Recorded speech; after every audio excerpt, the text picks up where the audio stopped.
নিলয় আলমগীরের নাটক আর কমেডি থাকবে না সেটা হতেই পারে না। এর আগে আমরা দেখেছিলাম সাইলেন্ট জামাই, এবং তারই সূত্রপাত ধরে এই নাটকটি শুরু হচ্ছে যার নাম সেরা জামাই। এবং এখানেও আমরা সেই জিনিসটাই, সেই মজাটাই কিন্তু ফিল করতে পারছি।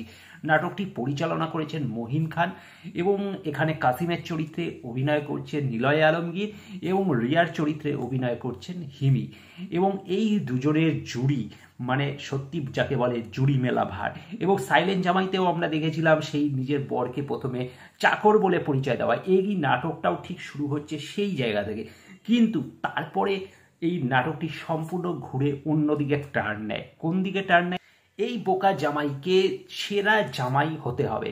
এবং হঠাৎ করেই হিমি একদিন রাস্তার মধ্যে একটি পোস্টার দেখতে পায় যেখানে লেখা সেরা জামাই প্রতিযোগিতা 2024, এবং এইখানেই হয় গল্পের আসল সূত্রপাত, যেখানে তিনি তার জামাইকে সেরা জামাই করতে চায় সবার চোখের সামনে, মানে সারা দুনিয়ার কাছে। কিন্তু আসলে প্রতিযোগিতায় জিতেই কি সেরা জামাই হওয়া যায়, নাকি বউকে ভালোবেসে সেরা জামাই হতে হয়? তার উত্তর পেতে হলে অবশ্যই এই নাটকটি দেখতে হবে। আদ্যন্ত মজার একটা কমেডি নাটক, যেখানে ফার্স্ট টু লাস্ট আপনাদেরকে হাসাবে, মন ভরিয়ে দেবে এই নাটকটা, যার মধ্যে কোনো দুঃখ, কোনো ফ্রাস্ট্রেশন কিচ্ছু থাকবে না। শুধু আপনি প্রাণ ভরে, প্রাণ খুলে হাসতে পারবেন। হ্যাঁ, এমনই বেশ কিছু সিচুয়েশন তৈরি করেছেন পরিচালক।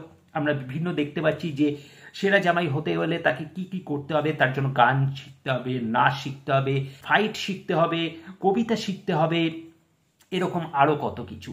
এবং সব থেকে বড় কথা, ভালো ইংলিশ শিখতে হবে, যার প্রত্যেক কটাতেই সেই জামাই মানে কাঁচা, অর্থাৎ কাসিম তো সব কিছুতেই কাঁচা।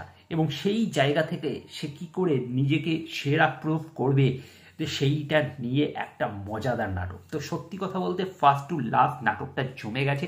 এবং এখানে দুজনের অভিনয় নিয়ে আর নতুন করে বলার কিছু নেই। এরা যেহেতু একসাথে সমস্ত নাটক করে, বলবো বেশিরভাগ নাটকই যেহেতু দুজনে একসাথে করে, তাই দুজনের কেমিস্ট্রিটা খুবই সুন্দর, যার ফলে এদেরকে রিয়েল কাপলই মনে হয়। এবং সেই কারণে আরও বেটার কমেডিগুলো ওয়ার্ক করে। বেশ কিছু সিচুয়েশন আছে যেগুলো মানে কোনটা ছেড়ে কোনটা বলবো সত্যি বোঝা মুশকিল। তার মধ্যে কিছু কিছু সিচুয়েশন কথা অবশ্যই বলতে চাই, যেমন যেই জায়গাটায় তার বউ, তাকে যেহেতু ডায়েট চার্ট ফলো করতে হবে বলে তাকে বরকে শুধু খেতে দিচ্ছে স্যালাড, আর নিজে খাচ্ছে বিরিয়ানি, এবং বিরিয়ানির সেই লেগ পিসটা যেভাবে ছিঁড়ে খাচ্ছে, এবং বর যখন তার কাছে হাত পাচ্ছে বলছে একটু দিতে, সেই জায়গাটা সত্যি মানে হাসি চেপে রাখা যায় না। তারপরে লাস্ট পর্যন্ত সেই মাংসটা ছিনিয়ে, বলায় ভালো যে হাড়টাকে ছিনিয়ে নিয়ে সে পালাচ্ছে, ওই জায়গাটা অসাধারণ। তারপরে আরেকটা জায়গায় যেখানে ইংলিশ শিখতে যাবে, এবং সেইখানে যে my name is Kasim Mondal, এইভাবে যে একটা টোনে যে কথা বলা যাবে, সেই জায়গাটা সত্যি সেরা ছিল। মানে দেখতে দেখতে হেসে লুটোপুটি খেয়েছি। এবং তার পাশাপাশি সেই নাচ শেখানোর যে মাস্টারজি, তার অভিনয়ের কথা না বললেই নয়। সত্যি অসাধারণ অভিনয় করেছে, এই ছোট্ট স্পেসে সে ফাটিয়ে দিয়েছে। এবং সব শেষে এই নাটকের যে শেষটা, সেই শেষটার মধ্যে নাটকের সুন্দর মেসেজটাকে দেওয়া হয়েছে, সেটা অবশ্যই আমার মনে হয় প্রত্যেকের দেখা উচিত, প্রত্যেকের জানা উচিত। তো সব মিলিয়ে নাটকটা অসাধারণ একটা নাটক হয়েছে, ফাটাফাটি একটা নাটক হয়েছে। তো যাও, অবশ্যই মিস করো না এই ধরনের নাটক। যারা দেখোনি অবশ্যই দেখো। তো এটাই ছিল আমার রিয়াকশন।